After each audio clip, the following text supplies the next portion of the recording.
mindless thingy number 2 and 3. They did exactly what the first one had, and I came back to my strength just the same. I called them mindless because they never spoke. I'd never heard any of them utter a single word, or even make a sound. They came, they stared, they smiled, and they sucked power. They felt it, too.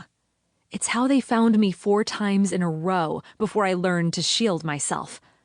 To shield my powers, which were yet another thing I had no idea about because I'd never met anyone like me, or anyone who knew others with the same kind of magic. I had magic. I felt it, could use it, but didn't, because using it meant attracting the mindless thingies, and you never knew when they might decide that they wanted to end me for good. I'd spent a lifetime hiding my magic, but hiding it from them was a whole other story. They felt it, even when I wasn't using it, and so I had to teach myself how to lock it down deep inside me. It took me a year to do it, but now it was as easy as breathing. My eyes were closed as I focused on my ears, and when I heard the footsteps a floor below me, I let out a long breath and turned around. It was time to properly welcome my guests.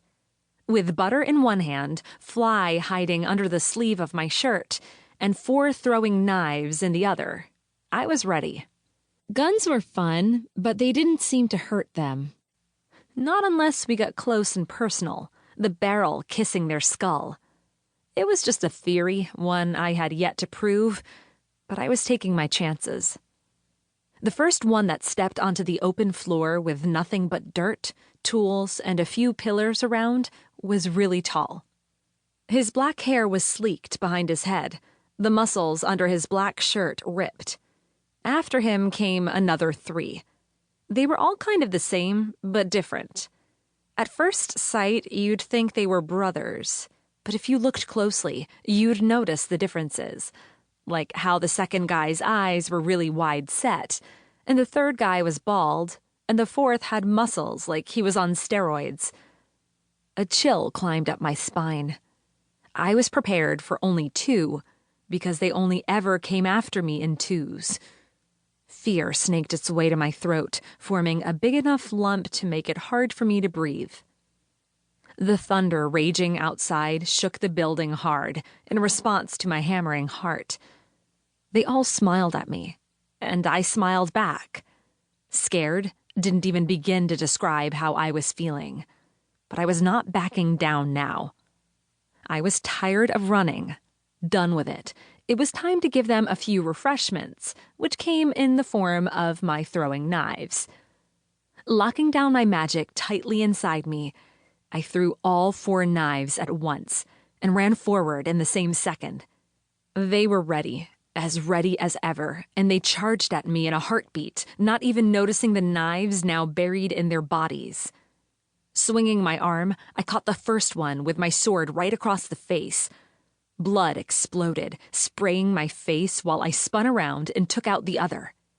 They each tried to grab me by the hair, a move I expected, so I dodged away and swung my arms on all sides as fast as they'd let me. There were 4 of them, and 1 of me. And no matter how much of a kick-ass I thought I was, I had to step back while they came after me with their fists and kicks. But that was also a move I anticipated, which was why I left my other weapons in the middle of the room, and now I was barely 4 feet away from them. Good thing the mindless thingies didn't use weapons. Bad thing?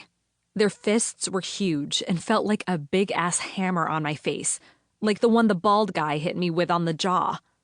No teeth came out that I could tell, but my vision blurred for long enough to give one of them the chance to kick me straight in the chest and throw me back flying. I landed with my back on the concrete floor. The fist that came for my face sent my senses into overdrive, and I began to swing my arms uncontrollably. The next thing I knew, a fist was really on my face, except now it was detached from the rest of the arm. My eyes stung while I tried not to blink and spun around, both throwing the cut hand off me and getting away from them.